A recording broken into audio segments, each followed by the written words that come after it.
the Stonewall moment for me really came about after I received a diagnosis. Both myself and my daughter was 9 months old at the time. She was a newborn baby. And I was also too living in a situation where I was being severely abused and turned into a domestic violence situation with a guy. And I fled the house. I fled the house. It was one of the worst beatings that I ever endured from this person. But I always say it was the best. And it was my Stonewall moment because I fled, and I fled to save my life.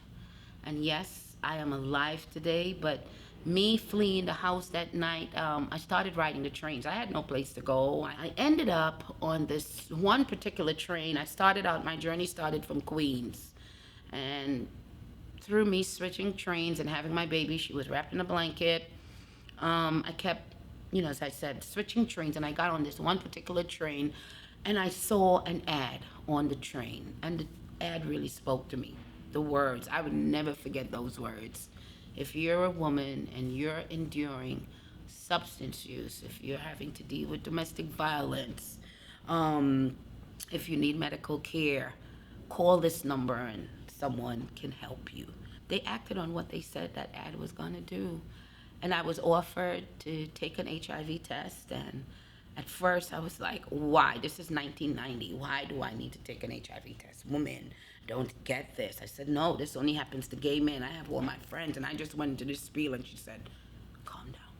And she said, because some of the things that you shared with us, you need to see a doctor today, and you would get the results back in 2 weeks' time. I said, so I don't have a place to stay. I said, that's why I left out. She said, we're going to get you into a shelter for men who were battered. Somehow that night, I started believing that I have power and control, and I don't have to take this. There are some things that I knew I had to do. There are some things that I had to acknowledge. I'm going to have to experience it. But it was the most gratifying thing to know then that I was going to get back control in my life, and I was going to be the one making decisions, how I live, how my children live, how I interact, how society, sees, what society sees or what society hears of me. It's not my definition. I'm not a virus. You know what I'm saying? I'm living with a virus in my damn body that I had no control of preventing. But guess what? I found out then, yes, we do have control in preventing ourselves.